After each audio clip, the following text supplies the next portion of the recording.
पृथिवी शान्तिरन्तरिक्षगं शान्तिर्द्यौः शान्तिर्दिशः शान्तिरवान्तरदिशा शान्तिरग्निः शान्तिर्वायुः शान्तिरादित्यः शान्तिश्चन्द्रमा शान्तिर्नक्षत्राणि शान्तिरापः शान्तिरोषधयः शान्तिर्वनस्पतयः शान्तिर्गौ शान्तिरजा शान्तिरश्वः शान्तिः पुरुषः शान्तिर्ब्रह्म शान्तिर्ब्राह्मणः शान्तिः शान्तिरेव शान्तिः शान्तिर्मे अस्तु शान्तिः. May there be peace on earth and in the sky. May there be peace in the water and in all directions. May there be peace in the plants, in the trees, and in animals. May there be peace in the hearts of all beings. May there be peace in everyone and in everything. Sarvetra sukhinas santu, sarve santu niramayaha, sarve bhadrani pashyantu, ma kaschit dukkha bhag bhavet, sarvastaratu durgani, sarvo bhadrani pashyatu, sarvas sadbuddhimapnotu, sarvas sarvatra nandatu. May all be happy and healthy. May all see what is good, and may no one experience misery. May all overcome their obstacles and acquire good tendencies. May people everywhere find joy and fulfillment.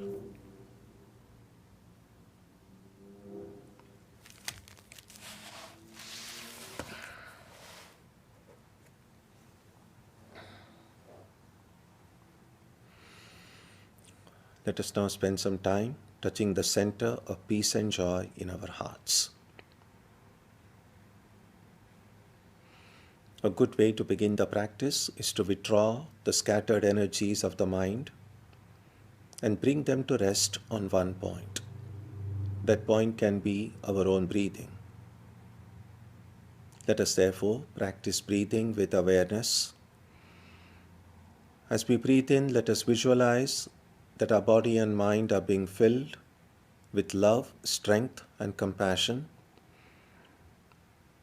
And as we breathe out, let us release all the stress, anxiety, and exhaustion in the body and mind.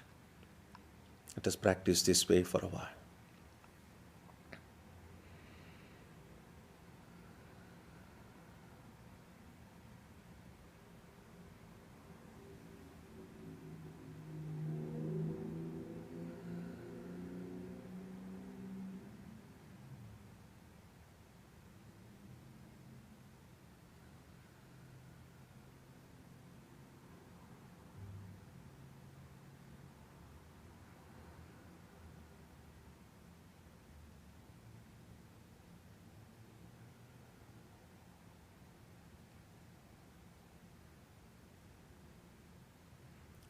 Let us now turn our attention to the region of our heart. Although God is present everywhere and in everyone, the divine presence can be felt most clearly in our own hearts. We can meditate in any way we have been taught. To remain focused, we can take the help of a short mental prayer or a mantra or a divine name. Let us now spend some time dwelling on the presence of God in our hearts.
Asato ma satgamaya, tamaso ma jyotirgamaya, mrityorma amritam gamaya, aviravir mayedhi, rudrayatte dakshinam mukham, tena mam pahi nityam.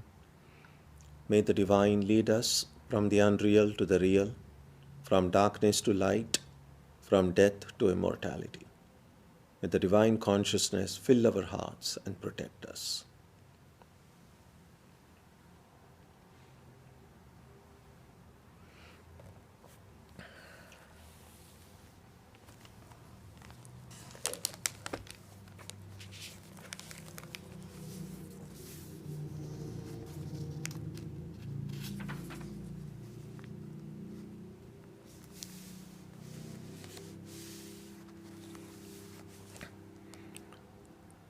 The last time during our Gita discussion, we had a chance to look at the importance of Gayatri. And many of you have written to me after that to say how much useful and beneficial you found that discussion. So when we were reflecting on the importance of Gayatri, we saw how vital clarity of mind is. That unless we see things clearly, unless the cloudiness in the mind goes away, only then do we know how to proceed in life. A lot of the mistakes that we make in life, a lot of the judgments that we make in life that go wrong, it's often because the mind is not clear, that we are in a hurry, the mind is confused. Instead of calming the mind down, instead of clearing our head, we just go and take decisions. And oftentimes, those are the kind of decisions that make us regret them later on, when we see that they did not produce the desired result. So getting a clear mind is very important. And Gayatri is a prayer to make our mind clear, to awaken that dhi, that subtle but latent power of spiritual intuition, which is present in the hearts of all of us, but it is kind of asleep, and that needs to be awakened. And that is what any prayer can do. It's not as if Gayatri prayer is itself some kind of magic. Every prayer, every sincere prayer that comes from the heart will awaken, will bring that clarity. Gayatri prayer is one that is specifically meant for that purpose. And after that, when we looked at verses 6 and 7, we saw how they give the most essential aspects of spiritual discipline. Let me read that verse again, those two verses. Those who worship me, designing all actions in me, regarding me as the supreme goal, meditating on me with single-minded yoga, to those whose mind is set on me, I become before long, O son of Pritha, the savior out of the ocean of mortal samsara. And we saw how here the first person pronoun me refers to the spiritual ideal, or refers to the Atman, the spirit, the divine. What we shall see today are the next set of 4 verses, which give, in a compact manner, the essentials of spiritual life, really. Although this chapter is called Bhakti Yoga, and it's easy to apply these verses in the practice of what we call it the practice of devotion, but if you look at it deeply, we will see that all of these verses are applicable, irrespective of which is our dominant practice. And then it becomes clear that this distinction between one yoga and another yoga are not like watertight compartments. They are very porous, very easy to cross over. There will be times when it will not be possible definitively to say that what I am doing belongs to Jnana Yoga or Bhakti Yoga or Karma Yoga. And it's not even necessary. It's not about labeling something or naming something. So these are broad divisions that we see in spiritual life. And so do not try to box yourself in saying that, oh, I'm doing bhakti and this is I'm doing jnana, as if they are completely separate paths. Because there is a lot of crossovers, as we will see throughout the Gita. So these set of 4 verses, 8, 9, 10 and 11 in chapter 12 are very important. And we will see why. Because they are very straightforward, but they also encapsulate the essentials of spiritual practice. And Krishna seems to give us a choice, and we will see what that choice means. So look at verse number 8. Mayeva mana adhatsva mai buddhim niveshaya nivasishyasi mayeva ata urdhvam na samshayaha. Fix thy mind on me only, place thy intellect in me, then you will no doubt live in me hereafter. So 2 things are mentioned here. Mai eva mana adhatsva. Mana is the mind. So place your mind on me. Mai buddhim niveshaya. Place your buddhi in me. Now we have seen on several occasions the distinction between the mind and buddhi. We have seen the body is often seen as the external instrument that we have, through which we are able to carry out all the activities in the world. There is an inner instrument. The body is the visible instrument. There is an invisible instrument. And because it is inside, it's called antah-karana. Antah means inside, karana is an instrument. So in that sense, the body, another name for body, could be bahya karana. Bahya means outside, and karana is instrument. So external instrument, bahya karana, body.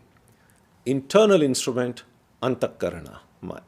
And then it's become a little bit confusing because the inner instrument, we don't generally say inner instrument. Normally we just use the word mind. And it's become confusing because one of the functions of that inner instrument is often translated as mind also. So mind is referred oftentimes to the entire inner instrument, but sometimes only to one functionality. So one functionality of that inner instrument is just weighing all the pros and cons. That anytime we have to make a decision in life, we have to choose something, we are choosing between things. We are choosing between different options.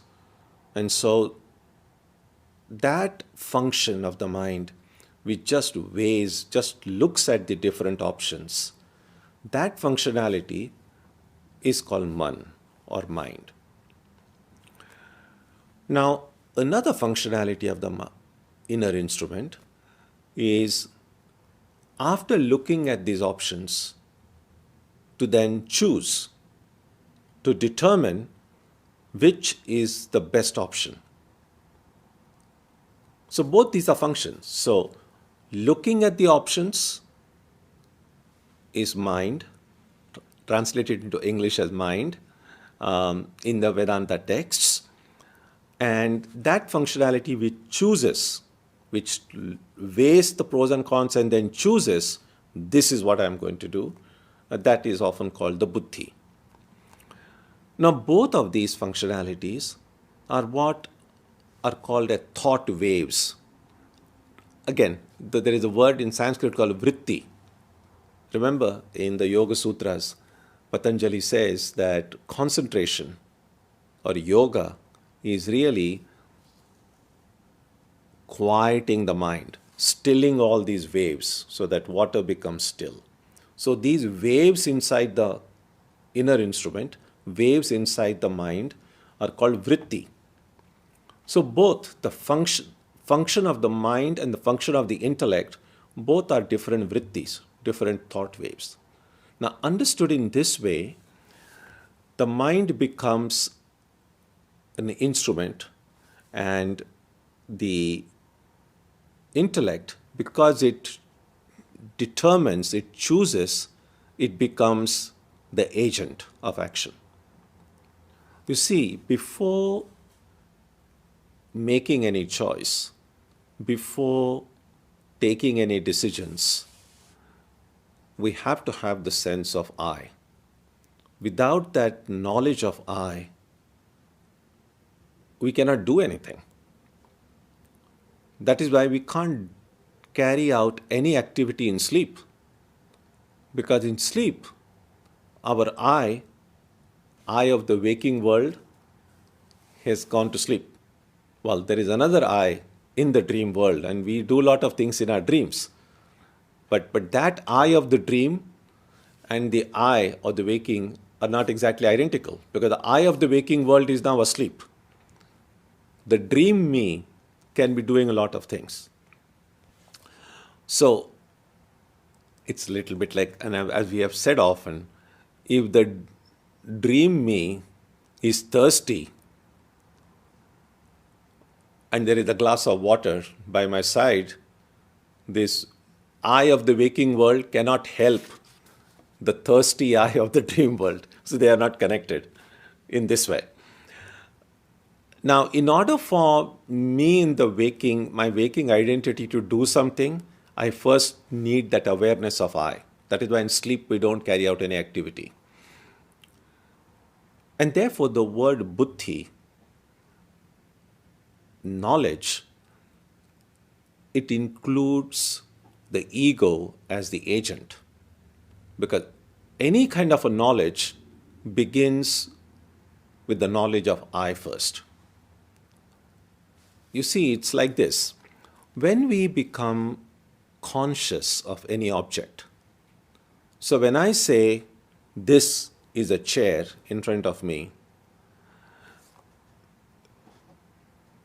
that statement is made because I have a knowledge that this is a chair. I am conscious that this is a chair. So every statement we make in life can be or should be, if you want to be technically accurate, should be preceded by saying, I am conscious. Because unless I'm conscious of it, I won't see anything. Unless I'm conscious of it, I wouldn't be able to do anything. So my self-consciousness is important in order for any activity, any knowledge in the external world. And so this I, as an agent, is included in the activity of the buddhi. Remember, when we speak about the 5 layers or the 5 koshas, the 4th kosha is called Vijnanamaya kosha, the layer or the sheath of Vijnana, knowledge. And sometimes people think that that is the layer of the intellect, but actually it is the layer of the ego as an agent. And just the way as I described it now, in order to know something, in order to choose something, there has to be first the awareness of I. So what Krishna is saying here is that fix your mind on me, place your intellect in me, and so that includes that sense of I. And if I can do that, then he says, then you will live in me hereafter. Now, what is our present experience? Right now, both my mind and my sense of I are very strongly connected with this material world that we see. all the options that we are weighing most of the time, all the decisions that we are taking are related to this world. So the mind is immersed in the world. And so is the buddhi, the awareness, the ego. Because the ego is to connect itself to these choices and then choose what it feels is the best choice. Now, can we withdraw these both my mind, my man, and my buddhi, and put them on the divine, placing it on me, mai eva, on me? If that is done, he says, you will live in me hereafter. You will be filled in God. Now, when we try to meditate daily, when we try to do japa, that is what we are all trying to do. That if I practice japa and meditation for 15 or 20 minutes or half an hour or 1 hour or whatever length of time that we are accustomed to doing, what we are saying is, for these few minutes now, I'm going to withdraw my mind and my ego and and intellect, everything. I'm going to withdraw my inner instrument, which is so busy dealing with this perishable external world. And now I'm going to withdraw them and place it on the divine here. And those of us who have tried to meditate know how difficult it is. It's almost like, it's a little bit like, this is vacation time, and children, the school is over, and the children are now out playing. And they go every day, spend a lot of time playing with their friends. A lot of time children don't go out anymore now because of COVID. It's not always possible. So I don't know whether it's better or worse, but many children are just busy in front of their computers, just playing video games.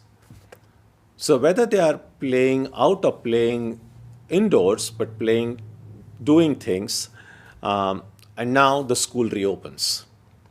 And now you tell the children, okay, now the vacation is over. You can still play, but not as much as you used to play before. Now you must spend time studying. And all parents and grandparents know how tough it is, because the mind, as for the children at that time, has gotten used to now going out and spending long time in play or in games. And now suddenly to withdraw it and put it on studies, it becomes difficult. That's more or less our situation. So we are all children, and sometimes we have spent years playing out into this playground of the world. Maybe we have spent lives doing it. And then when we become awakened to spiritual life, something inside us tells us, okay, reduce your playing a little bit, and now go back. Withdraw your mind from this play and put it here.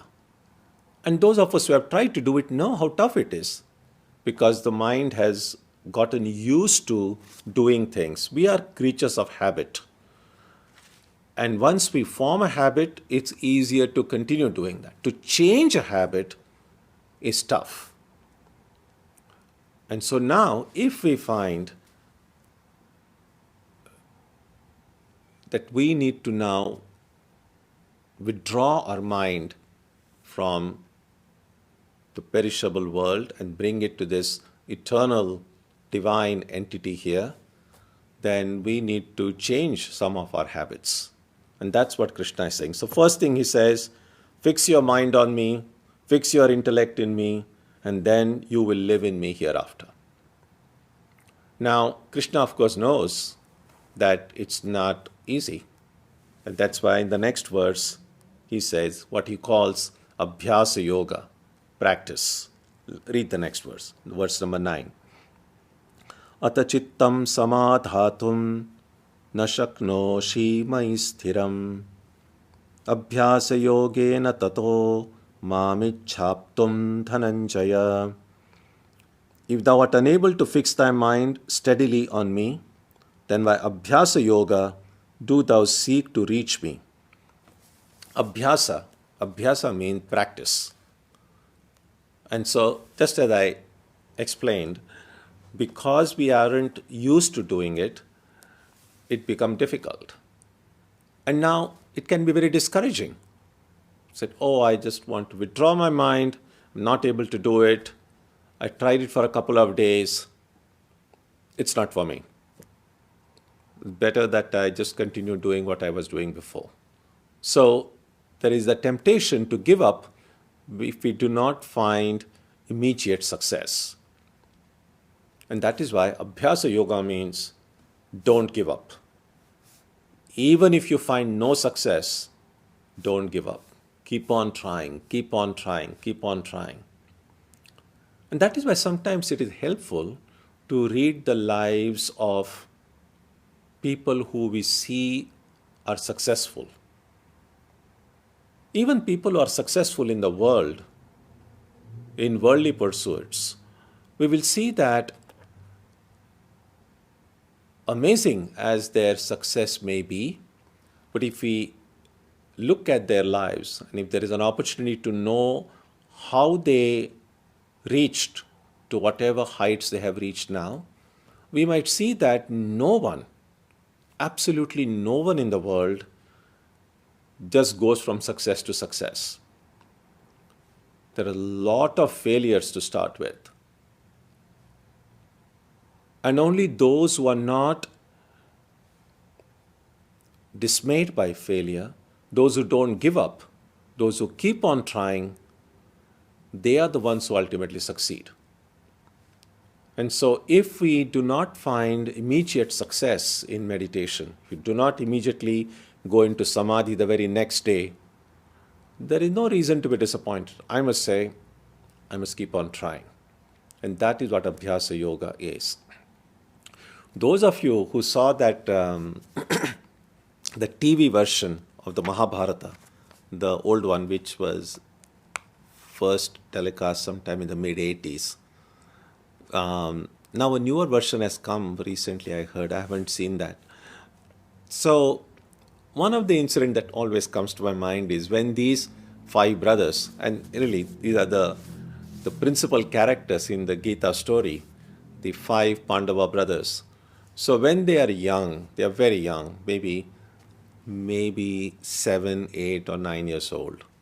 And so they were, of course, from a royal family. And so they were being trained and in studies and in archery and so on. So there is this beautiful incident. Now, we don't know whether it's historical, but it kind of makes a good point. So all the brothers are asleep at night, and Arjuna, he hears a sound. Sometimes, like if you have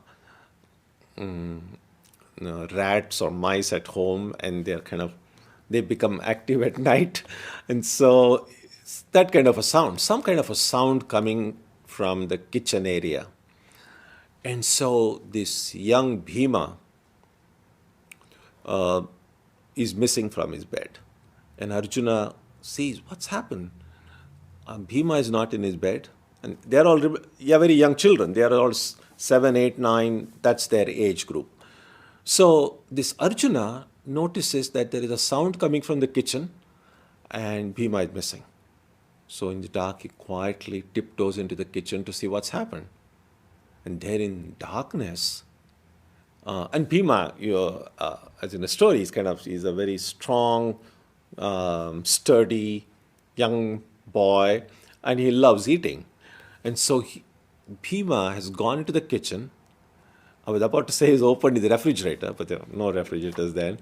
But he's picked up whatever food was there and was eating in the dark. And then this Arjuna, who is the younger brother, asks Bhima and says, how did you manage to come here in the dark and exactly find where the food is? And now you're just able to sit and able to enjoy that food in complete darkness.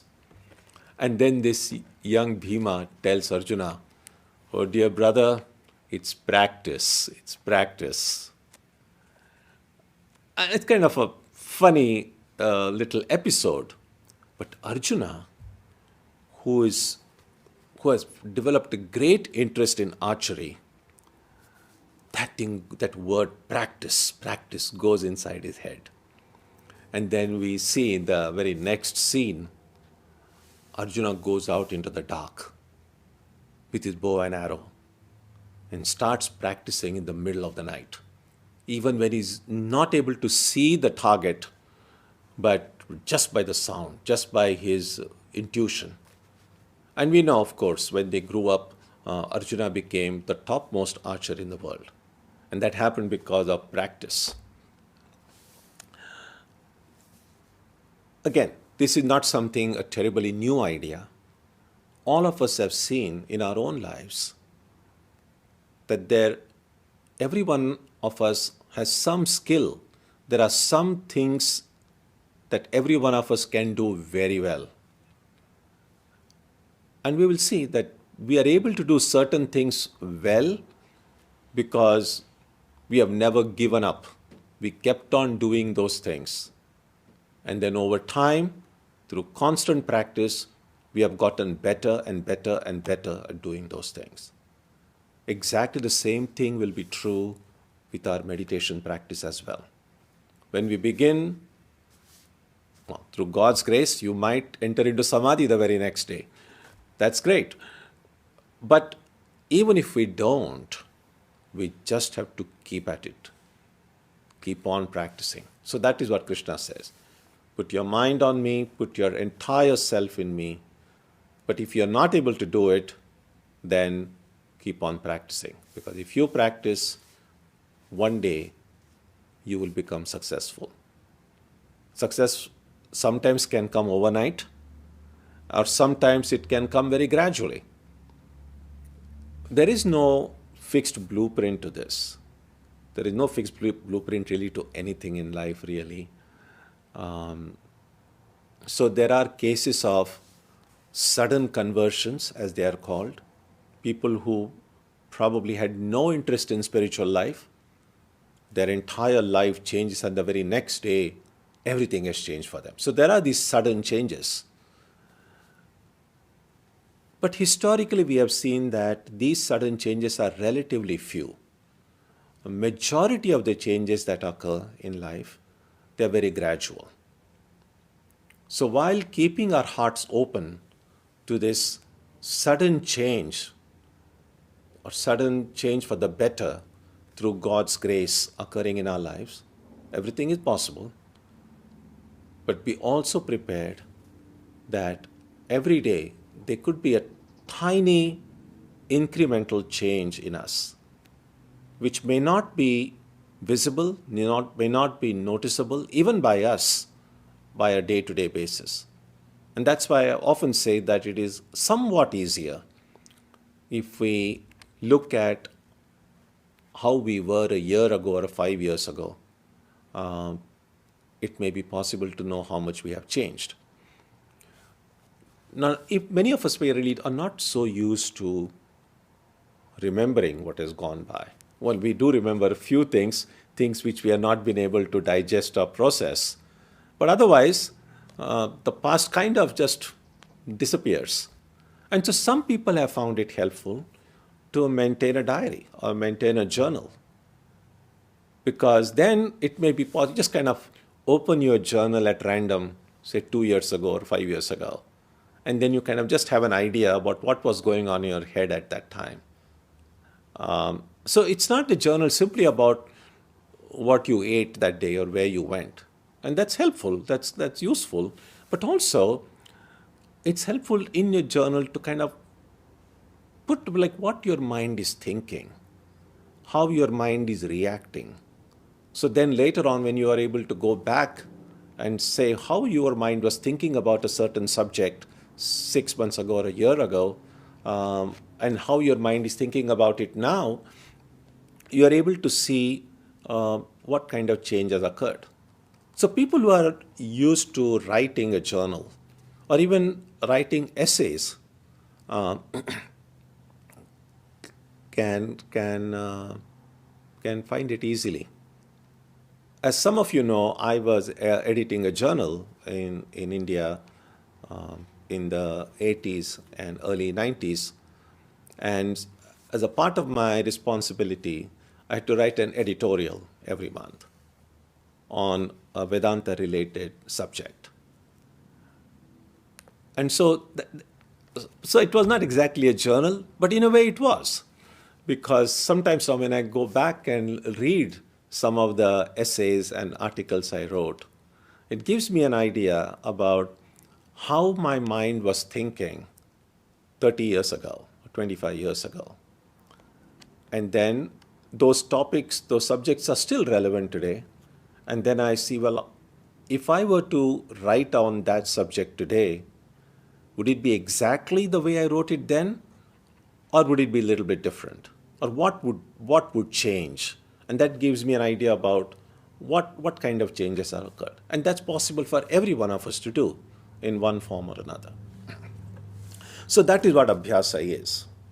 Keep on practicing. So Krishna says, put your mind on me, put your entire being on me, and you will live in me hereafter.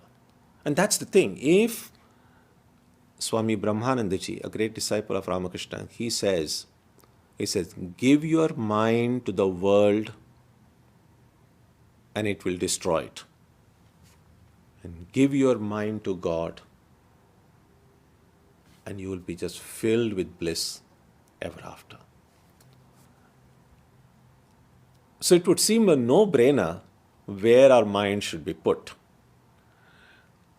The challenge in life is this dichotomy, this tension between the world in which we are, with which we are engaged in, which it is easier to say just don't think of the world, but practically it's not possible. And then to put our mind on God, whom we have had no experience of so far. So that's tough. We are experiencing the world, but don't think about it. But think of God, whom you are not experiencing. That's the challenge. And therefore you need practice. So first we have to begin with the Shraddha, with faith, that even though I'm not experiencing God, but God is there. So the first spiritual experience, if you like, if you want to use the word experience, because it is not something merely intellectual. It is not something merely a feeling. So it's not a feeling, it's not an intellectual conviction, but deep down you feel, again, I said it's not a feeling, so you can't even say you feel. It's not intellectual conviction, so you can't say you know, but deep down, I don't know what verb to use, but deep down, God exists. So asti means exists. And it's possible that some people might think of God in very personal terms, and some people might think about it in very impersonal terms. And we have seen at the beginning of this chapter, it really doesn't matter. Think of God in whichever way that comes naturally to you. But the first genuine spiritual experience is God exists. Because only if God exists, then there is some chance that I will see God. But if I'm not even sure whether God exists or not, then all this talk about realizing God or seeing God become pointless. So what is the test that I have that experience, if you like, or I have that Shraddha that God exists?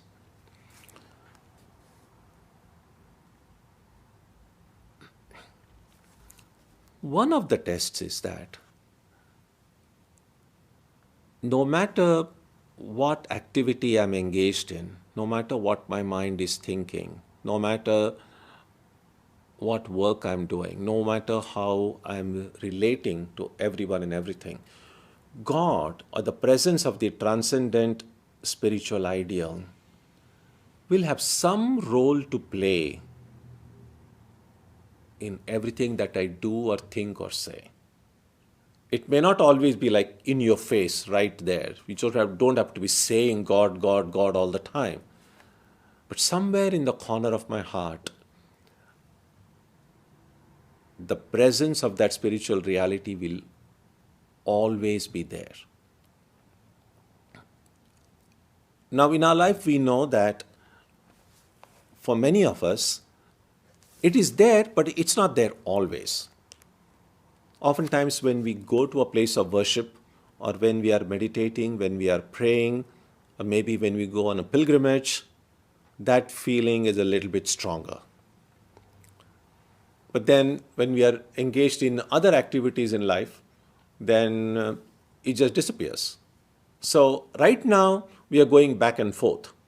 There are times when we feel it strongly, there are times we feel it mildly, and there are times we don't feel it at all. Now, the proportion might vary. Maybe I'm able to feel God's presence, that God is there. Again, I'm not talking about seeing God. I'm not talking about divine visions. I'm just saying just this thing that God is present. Maybe at present, 24 hours in a day, maybe I remember that 10 minutes. Maybe rest of the time, that I just don't remember it. And so that's one way to see how often I remember that. A second way would be also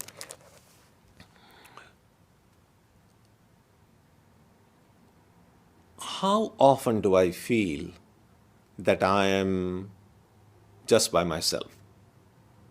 Now, most of us, when you are around with family and friends and even our virtual friends, you're speaking with someone over the phone or in a video chat, you're never going to feel you're by yourself. But nevertheless, many of us do feel a sense of loneliness, a sense that, well, there's no one for me. There are people who feel that way. Now, if I know God exists, if I truly feel that God or the divine being is infinite, everywhere, then the feeling of loneliness will go away, or at least will be decreased considerably. But how can I be lonely? Even if no other human being, no other animal, no other pet, nothing, there may be no one whom I might be able to call my own, but God is always there. The divine is present right now. Wherever any of us is sitting, we are just enveloped by the divine, inside and outside.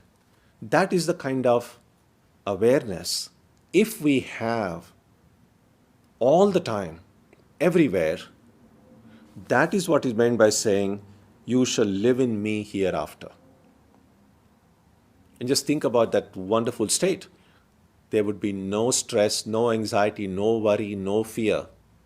There is God inside me, there is God outside me. What is there to fear? So that is the state that can come. And in order to reach that state, Krishna says, abhyasa, we need to practice. And so the next thing, so first I said, God exists, asti. Only if we say God exists, then there is a question of, well, if God exists, I want to see God. We know, when reading the life of Sri Ramakrishna, his hunger to see God, hunger to have the vision of the Divine Mother. And then we can look in our own hearts and say, how much hungry I truly am for God vision. How hungry am I for spiritual experience? Because sometimes we do complain and say, oh, I haven't had any experience yet. I haven't seen anything. But we should also ask, how badly do I want to see God? How hungry am I? If I'm not hungry, then the the chances of me seeing God become less. Sri Ramakrishna gives that example about a little child who is sitting in a room surrounded by toys. And mom is busy in the kitchen, and so she has to cook, she has to do a lot of other chores, so she has kept all these toys around the little baby. And the baby is enjoying and playing with toys, and so the mother is able to do all her household work without any disturbance. And now and then, the baby cries out and said, "Oh, mommy," or something like that. And the mommy looks from the kitchen and then doesn't go immediately, because after calling out to her mom, the baby then again starts playing with the toys. So calling out to mother now and then, but not so much worrying about it. Mother doesn't come and she's busy with the toys. But then Sri Ramakrishna says, a time will come when the baby really wants to see the mother. And she'll call out to the mother and start crying.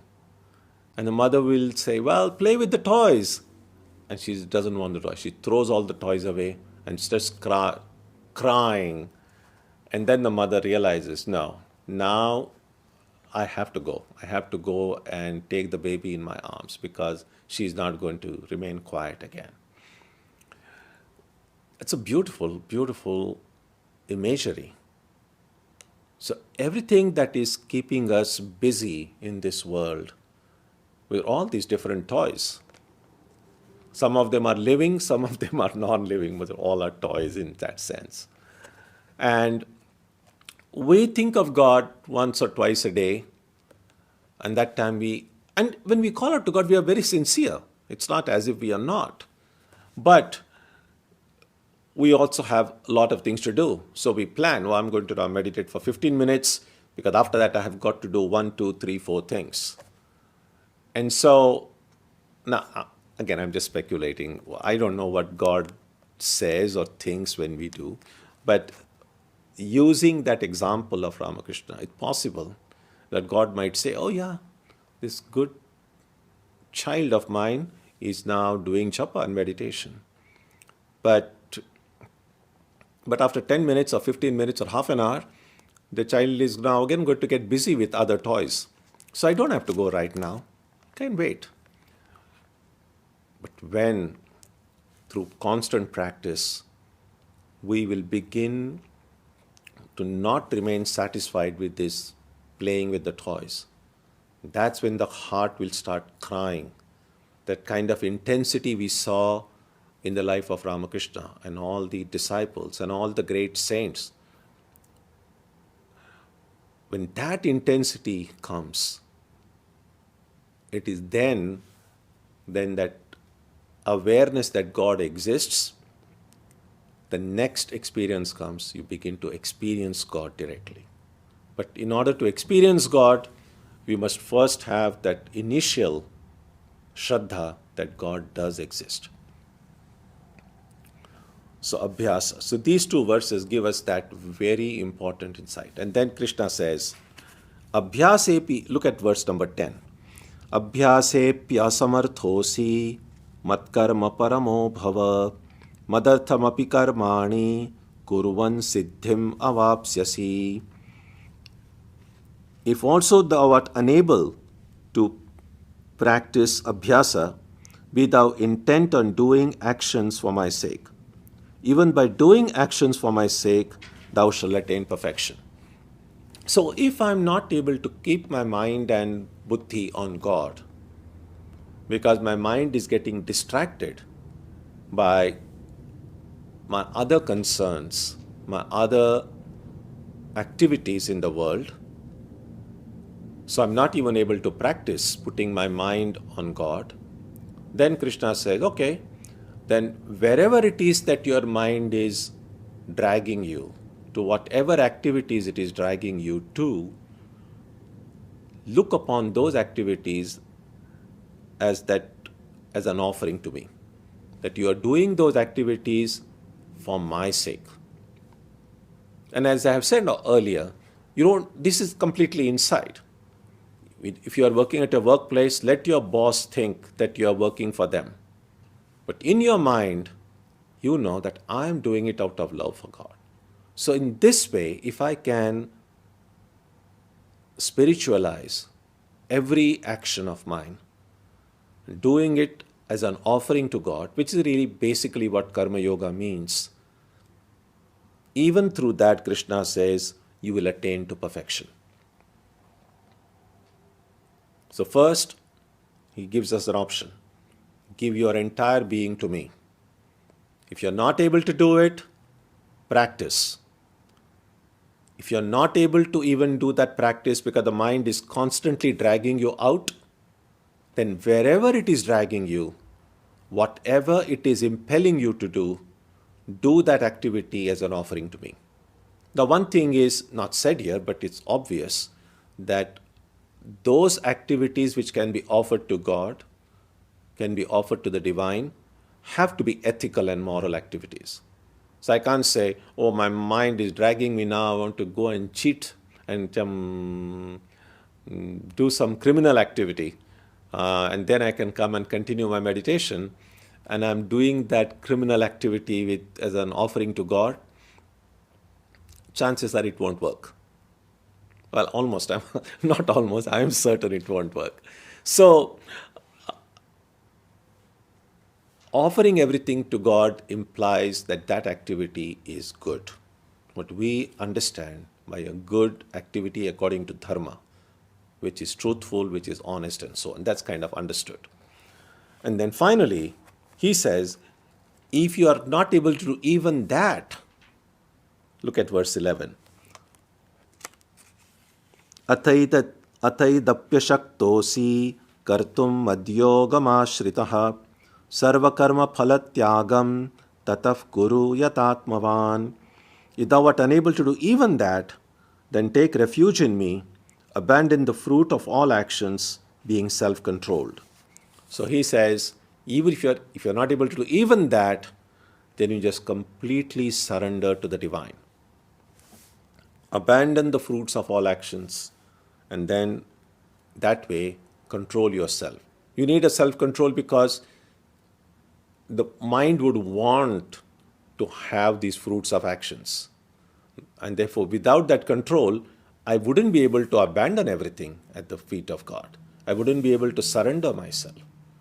So to surrender, I need two things. First, I need control, because the tendency of the mind is to grasp, and surrender means giving up. So I need control, but I also need some amount of ego reduction. As long as there is a feeling, oh, I can do it, full surrender will not come. A total surrender comes only with a complete sense of helplessness. When I know that I cannot do anything at all, that God alone does everything, then it becomes so much easier to say, well, I completely surrender. So ego reduction is also very important.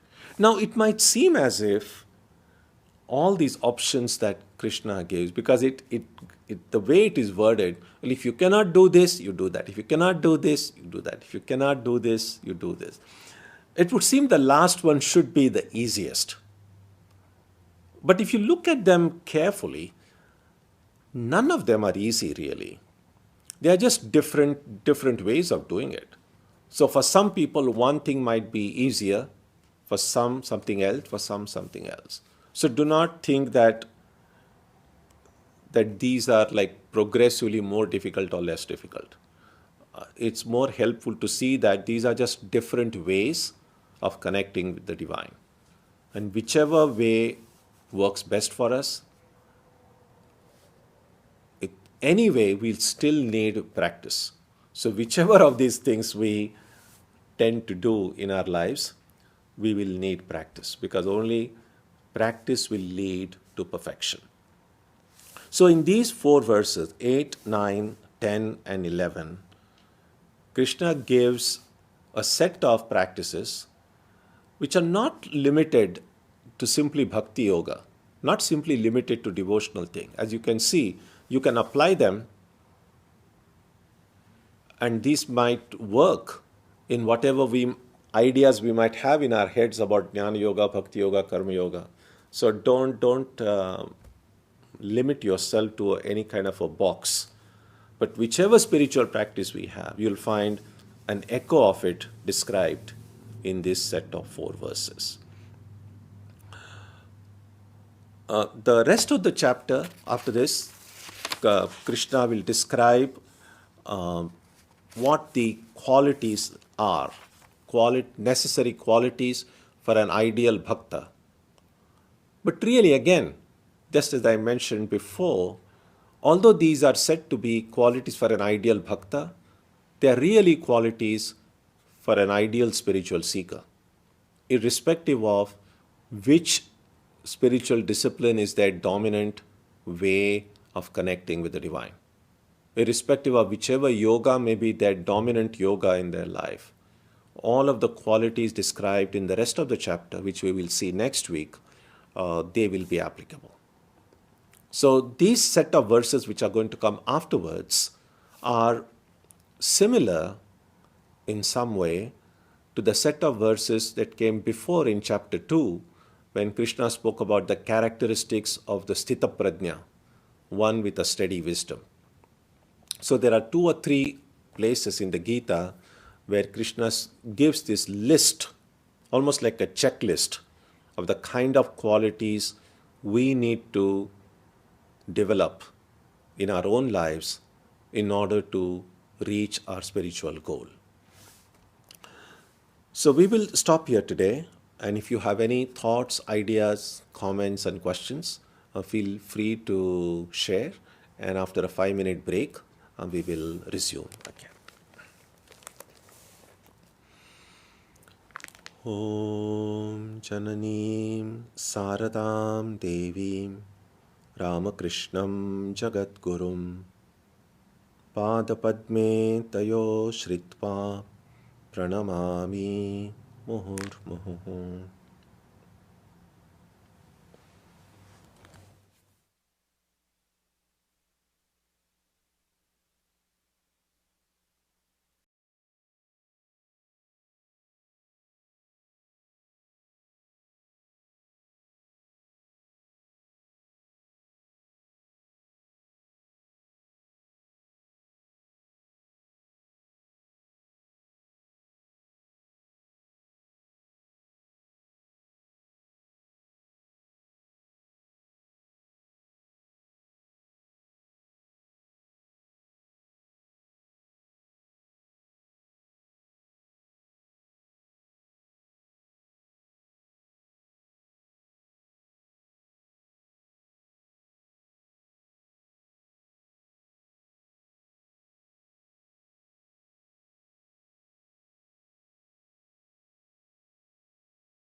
We'll take a look at the questions now. First question. Can you please clarify, Buddhi exists only in Vijnanamaya Kosha and Manas in Manomaya Kosha? Is there any overlap? These koshas, we have to understand them. So do not think of these koshas as some kind of containers. In one container is mind, the other container is buddhi. It isn't that. It's more helpful in visualization. The idea is that our first sense of the self is the body. Because they say, this is who I am. But then when we begin to think, oh, is this all that I am? And when we look inside, begin to reflect, we find inside this body there is a living force, that life.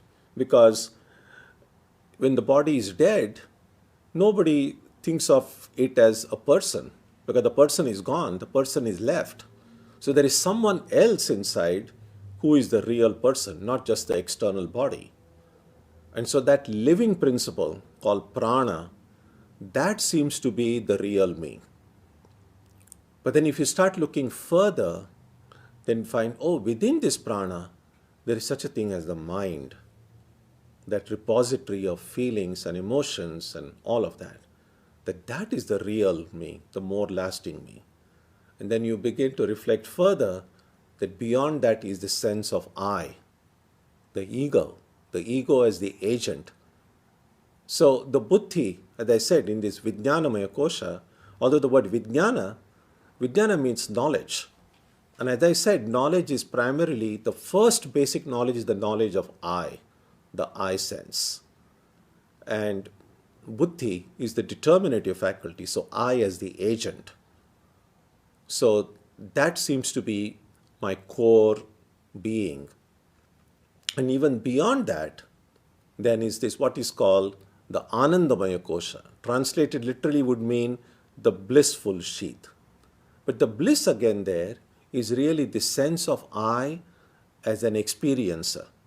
Because in deep sleep state, when only that all the others, the body and the mind, are completely at rest, in deep sleep everyone experiences a sense of bliss. And that is the only time when this innermost layer or kosha is acting independently. And that is why how it gets the name blissful sheath. So its ego as experiencer is the last sheath. Ego as an agent is the Vijnanamaya Kosha. The mind, the prana, and the body.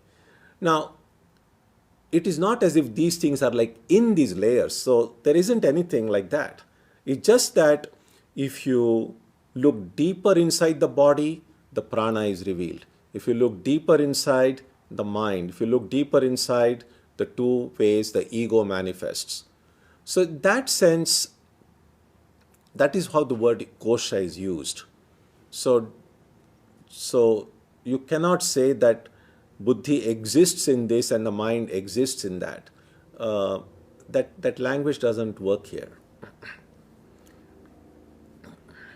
Next. Robbers used to pray to goddess Kali before going to robberies. Is that practice then useless for spiritual growth? How about kings praying before going on conquest? When they prayed to the divine before conquest, they were not really praying for their spiritual growth. They were praying because they wanted to win in the war. When the robbers went and prayed to Kali, that time they were not like, oh, I want to be liberated from this world. No. They were praying because they wanted to have a successful robbery. So clearly, these things are not, the prayers in those contexts were not meant for spiritual growth at all. Are they completely useless? From a spiritual growth point of view, I would say they're pretty much useless. On the other hand, I would not say that they are completely useless, in that God has some place in their lives. Even if they are seeking winning a war or a successful robbery to seeking divine assistance for those things, they could as well have done it without bringing God into the picture. So the fact that the divine played some role leaves open the possibility that in future, when they begin to see things more clearly, either through Gayatri or something else, when they begin to see things more clearly, the presence of God, which already is there in some form in their lives, will help them advance more quickly. So in that sense, it is not completely useless. But we need to distinguish between praying for worldly ends and praying for spiritual growth. They both are prayers, but of very different kinds. Next, verse 10 seems it could be taken to mean to do more rituals to attain me. But that is not the point, right? Verse 10, what does verse 10 say exactly? Mat karma paramo bhava madartham api karmani kurvan siddhim. Mat karma, do works for me. No, it doesn't necessarily mean only rituals. In fact, even rituals that are done, they are not done for God. Everything that we do, all the puja, etc. that we do, it's not like God is dependent on my puja or God needs my puja. Well, one of the definitions of the divine is divine doesn't need anything. Divine doesn't lack anything. So even if I'm doing ritual, it is for my sake. Even if I'm work that I'm doing, it's for my sake. It's all about me in life. Now, either I can do that all about me for this little me, or I can say, no, in this me is the divine. So all about me, but all about this divine in me.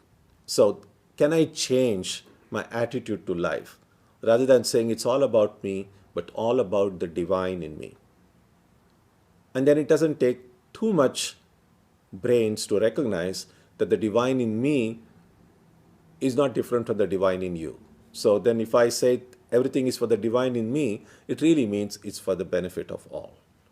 So yes, you are right. It's not restricted to rituals because even the rituals are done not for God. Next, Swamiji, you mentioned different ways in connecting with the divine, but in times of tragedy, sadness, and dark times in our lives, which we all face at times, concentration level goes down. That's very true. That's the challenge in life.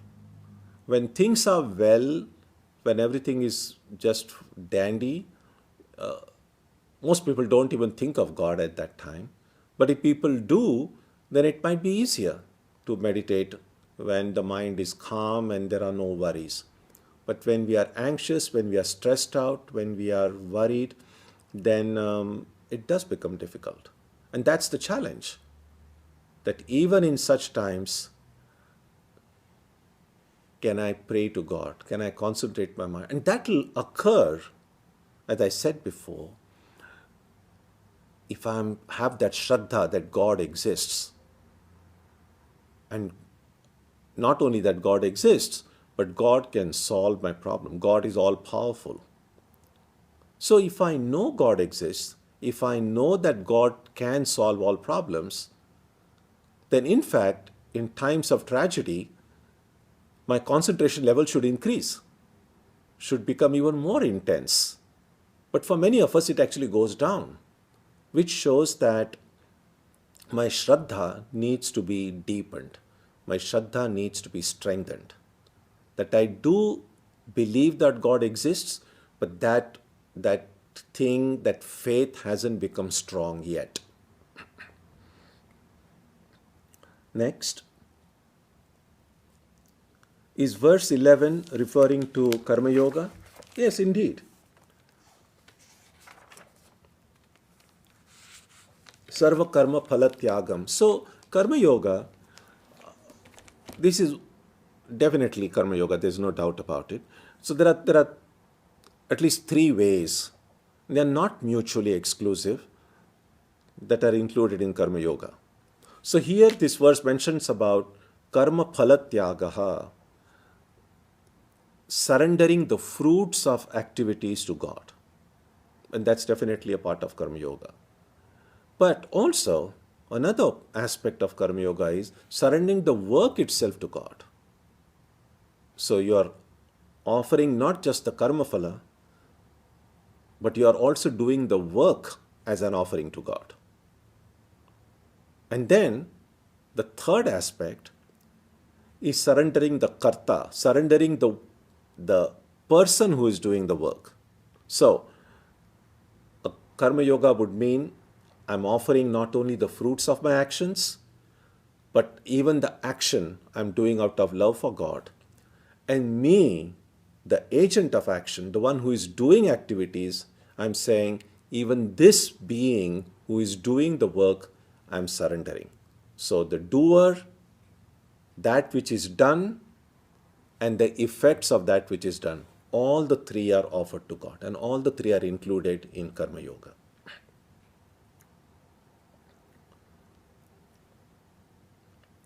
Next, knowledge involves the intellect. Feeling involves the emotions. Is there a dimension beyond intellect and emotions that is independent, that subsumes impressions and awareness? The dimension beyond this is the spirit. The spirit is the eternal witness. Without the spirit, without the divine, without the Atman, without the self, neither emotions nor feelings can exist. Because the basis of existence is the divine. And because the divine exists, I'm able to even become aware of the emotions and the feelings. So the answer is yes. The dimension beyond that is the spirit. And spirit really, although because I'm using the same language in your question, the spirit is not just a dimension. The spirit is all that exists. So spirit is the only thing that exists. And emotions, feelings, and everything else other than the divine is a kind of a shadow, a kind of a reflection. But the present reality is the shadow has become more real to us than the real being. I mean, how odd it would be. Let's say I'm just going for a walk and it's a nice sunny day and the sun has come up and I'm seeing the shadow. Now a lot of time we see our own shadow when we are walking. And we are not surprised by it. We are not frightened by it. It just seems like a natural thing. A shadow is a natural thing. But I know this is me and that's my shadow. And that would be a very natural experience. Now, what if I think that shadow is me and I'm the shadow? Does it make sense? And then everything becomes distorted. Because if I see my shadow or my reflection in a water and I think that's me, then I'm going to think I'm drowned, I'm underwater. Correct? So my perception will completely get distorted. Now that is what has happened. Every object that we see in the world is really my shadow or my reflection. Reflection of the spirit in apparently inanimate, non-living things. And I begin to get identified with those things, forgetting the real me. That's how everything has gotten distorted. So, spirit is not just a dimension, spirit is the only reality.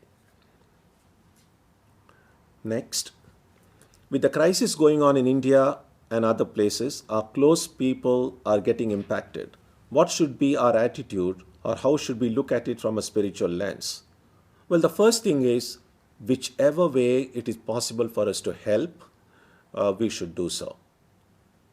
In fact, in the last few days, I know several people have been trying to find, is there any way we can help people and the organizations in India who are trying to meet these challenges. It's the terrible situation there. And so that's the first thing, of course. As much as it lies in our power and as much as it is possible, we should try to help people who are suffering anywhere, really. First thing. Second thing is, in addition to what we could do, we can, of course, all of us pray. Because our perceptions have become very material centered, oftentimes people are able to see only the help that is given materially. And sometimes people discount the effect of prayer. But people who believe in prayer, the power of prayer, know that although it's very subtle, although it cannot be measured, although it cannot be seen, a lot of good does and can occur through prayer as well. So in addition to whatever help we might be able to give materially, we should certainly pray. In Buddha's discourses, we read about sending loving and compassionate thoughts in every direction, in east, west, north, south, and that should be a part of our practice.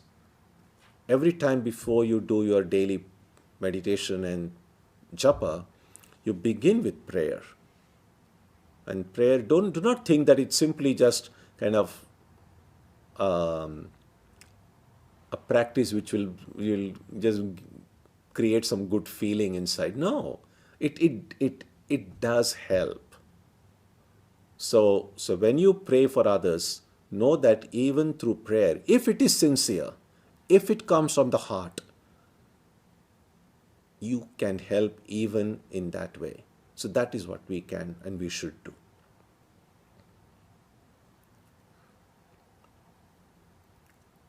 A comment. This was very reassuring. I often find it difficult to reconcile the need to work, where you have to use your mind to create solutions to difficult problems. This can also be done as an offering. I'm so happy that you found this teaching very helpful, and it can be helpful for all of us. Yes. Verse 12 seems to be the easiest, but is it not the hardest to practice, as seen from the life of Girish Chandra Ghosh? Absolutely. And that's why I said, although it might seem, because Krishna says, if you can't do this, if you can't do this. So he's not really saying, I'm giving you something easier. He's really saying, I'm giving you something different to do. So, yes. So it's not, I wouldn't say it's the hardest. What I would say is it's different. Yes, I agree with you. In fact, if we are not ready for a certain practice, then that practice is going to be hard. So hard and easy are sometimes relative terms. And the more we practice, that which is hard in the beginning may become easy later on. But yes, from the example of Girish Chandra Ghosh in Sri Ramakrishna's life, it's very true that surrendering oneself fully, giving our power of attorney, as Sri Ramakrishna used to say, that's easier said than done. It appears like a very attractive option to give complete responsibility to God. Well, then I say, well, I don't have to do anything, but it's really tough. Next, doesn't tamas cause avarana, that is covering, and rajas cause vikshepa, that is distortion, keeping us always in maya as they are part of our very nature?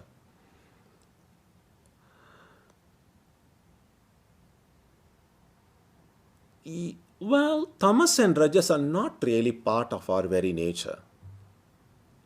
Our nature is divine. So tamas and rajas have kind of pretending to be a part of my nature because of my state of ignorance. And that is what maya means. So because I am in maya, I feel as if tamas and rajas are parts of me, and clearly because of maya, the truth gets covered and some other reality gets projected in its place. And the practice is therefore to break through this veil of maya. Now, the good news is that the maya does not and cannot cover everything. It's a little bit like, see, the divine is infinite. Maya is not infinite. So a finite entity cannot cover an infinite entity. But it can hide most of it. It's a little bit like the clouds. The clouds can hide the sun, but no cloud is as big as the sun. So the cloud can cover the sun, but the cloud cannot stop the light of the sun entirely. That's why even when it's a cloudy day, we still know it's a day, it's not the night. Because no matter how thick the cloud is, some light does come through. Exactly in the same way, even though we are in Maya now, this Maya cannot cover the divine fully. Some light of that divine does come through. Now, what is that light?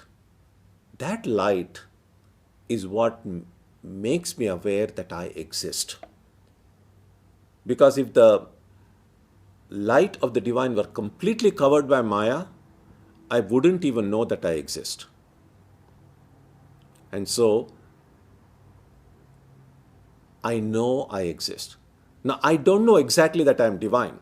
So, my divine nature is covered, but my existence is not covered. So, Sat Chit Ananda, the Chit and Ananda part, the consciousness and the blissful aspect, that seems to be covered by Maya. But Sat, that I exist, right now I know. The only difference is, I now say, I am a human being. My experience is not that I am a divine being. So, I am a human being. Now, in this sentence, I am a human being, I am. That's reality. That's true. I am. Where it gets distorted is a human being. And where a correction is needed is replace that human being with a divine being. The I am, that remains constant. So, I am a human being, I am a divine being. I am, that's the truth. So, you're reminded of what we read in the Bible. I am that I am. So, I am is a reality that we are already aware of now. So, we cannot say that we are totally ignorant. We have some knowledge of our existence. But that existence is a little bit covered, which is why I do not know exactly who I am. Okay?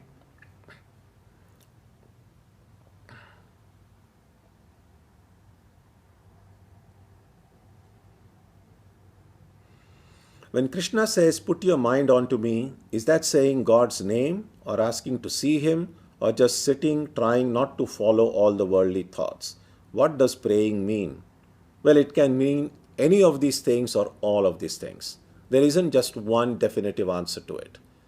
The answer is that this mind, can it be put on something that is beyond this immediate world that we experience? Do I even believe that there is anything beyond what my mind and my senses can grasp? If I believe that there is something more to this life than what I am seeing and what I am thinking, then that is where my mind should be put. But people who believe that there is nothing beyond, whatever exists is whatever I see or whatever my mind can imagine, then that is not really what Krishna is meaning.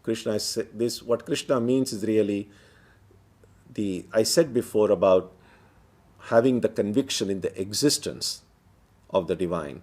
And that existence really means existence of something more than the world that I am experiencing right now. Because a purely materialistic perception or idea is that this is all that there is nothing beyond. Now, that doesn't seem to be Krishna's suggestion here. And finally,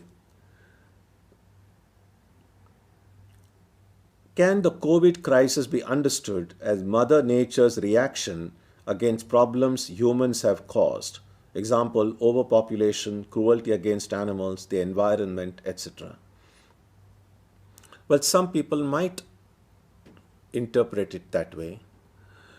See, interpretation is different from the objective reality that my mind and senses grasp.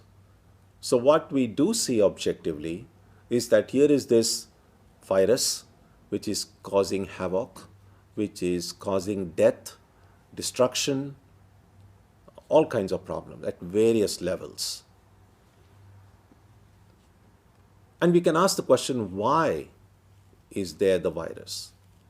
Now, a purely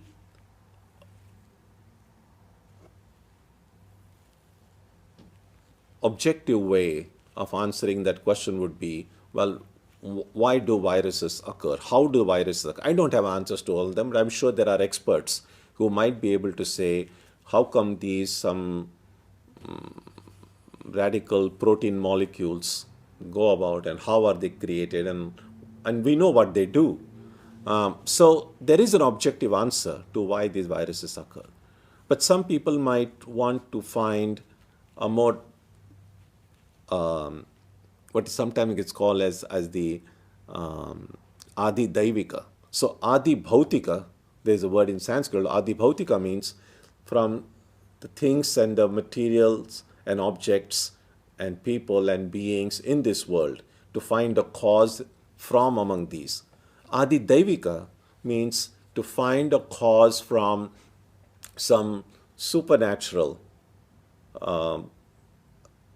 from a supernatural realm, not directly perceived by the mind and the senses. And there we might say then, of course, it's a Mother Nature's reaction, etc. And then a third way of interpreting could be a thing called Adhyatmika. Adhyatmika means it's because of me, that because I have done something wrong, which is why all this has happened. So that way people interpret things differently. It's either because of me, or it's because of some higher forces, or it's because of something happening in the world. And all of those interpretations are possible. And one interpretation might satisfy one person, and some other interpretation might satisfy. Like interpretations are. There aren't any interpretation that I know which are like universally accepted. So there's always going to be difference of opinion about why certain thing happened. Although even about how that thing that has happened can be removed, there is an unanimity. We know, even the reality right now is that vaccines, a good number of people, I imagine, majority I hope, do believe that these vaccines are helpful in protecting us from them. But we know there is no unanimity. There are other people who are resisting that. And so that's just the way things are in life. People don't seem to agree on everything, and there's always going to be differences of opinion. Having said that, I can give my opinion. Get vaccinated. It's always helpful. And I think the more the number of people who get vaccinated, the quicker this problem will go away. The more the resistance there is, the longer it's going to remain. So it's not only for our own good, but also good for the rest of the world. So at least one way I can help the world is by getting vaccinated myself. So do not think of vaccination as simply something for your own good. It's also for the good of your family, your neighbors, your friends, and everyone. Again, that's my opinion. And again, there are always going to be people who will disagree with this way of thinking. So thank you for all these questions, and we shall continue with the study of the Gita. And as I said, next week, we will look at this very inspiring list that Krishna gives about the kind of qualities, the kind of things that I need to develop in myself in order to be an ideal spiritual seeker. So let's conclude with a prayer now.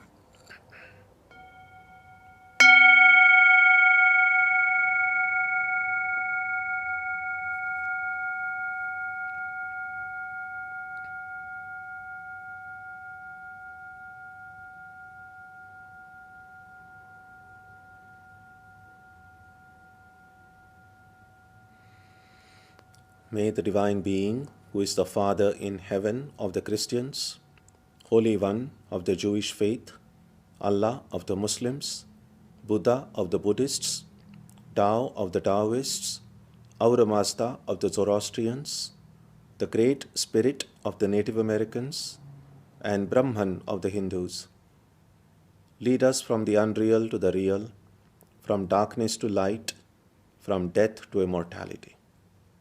May we be granted strength, freedom, and clear understanding. May we learn to see God in our own hearts and in everyone around us. May God bless us all and fill our hearts with gratitude, grace, and love. Om Shanti Shanti Shanti.